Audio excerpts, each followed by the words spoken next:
From the National Newsroom of the Canadian Press, I'm Rob Westgate.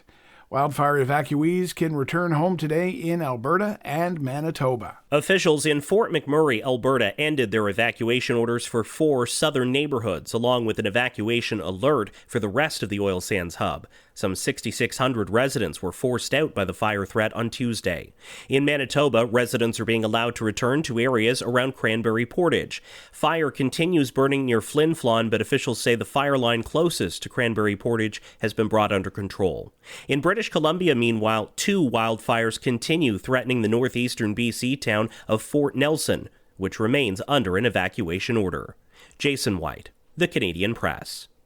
The death of an Ontario woman while in police custody has triggered an investigation by the province's police watchdog.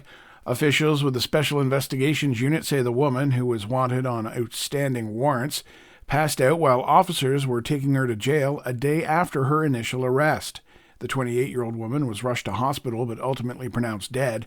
The SIU investigates instances involving police where there has been a death, injury, or allegations of sexual assault. Now onto the international stage, where the cracking of gunfire is being reported on the streets of Congo's capital city of Kinshasa. Armed men in military uniform were seen clashing with a top politician's guards in a neighborhood near the presidential palace. A spokesperson for Vital Kamerhe, a federal legislator and former vice prime minister of economy, says his residence was besieged by the armed men who were repelled by his guards. 3 people were killed, according to the politician's spokesman and local media, but the identities of the dead have not been released. At least 4 hostage bodies have been reported found by Israeli defense forces in Gaza since Friday. The mother of German-Israeli hostage, Shani Luk, is speaking out about the loss of her daughter, who was seen kidnapped from a music festival in Israel on October 7th. We lost our daughter in this massacre that happened here, and nobody should live through this, and no civilian should die in this way. There is no resistance that can justify what happened here. A photo of the 22-year-old's twisted body in the back of a pickup truck brought to light the scale of the terrorists' attack on communities in southern Israel. She will be buried today in Israel on her mother's birthday. And finally, the cleanup continues this morning in Houston, Texas, after a recent wave of storms left at least 7 people dead.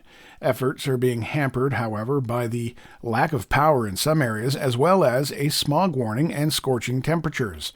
Officials say 5 cooling centers have been opened. The Houston Health Department says it is distributing 400 free portable air conditioners to the vulnerable to help contend with the heat. This is the Canadian Press. In sports, it's a time of hope and fear for hockey fans in Edmonton and Vancouver. The Oilers and Canucks will be going to a decisive Game 7 Monday night after a lopsided Game 6 saw Edmonton drill the Canucks 5-1. Ryan Nugent-Hopkins and Evan Bouchard each had a goal and 2 assists for the Oilers, while captain Connor McDavid chipped in with 3 helpers. In the NBA playoffs, a pair of good, late free throws helped to lift the Dallas Mavericks to a 117-116 victory over the Oklahoma City Thunder, and that win handing the Mavs a second-round series victory 4-2. Onto the pitch now, where Toronto FC scored 3 times before the match was even 20 minutes old, and then coasted to a 5-1 Major League Soccer victory over the visiting CF Montreal. The Reds' Italian star, Federico Bernardeschi, contributed 3 goals in the contest. Elsewhere, Ryan Gold scored from the penalty spot in stoppage time as the visiting Vancouver Whitecaps rallied to draw with the Seattle Sounders 1-1. From the Canadian Press, I'm Rob Westgate.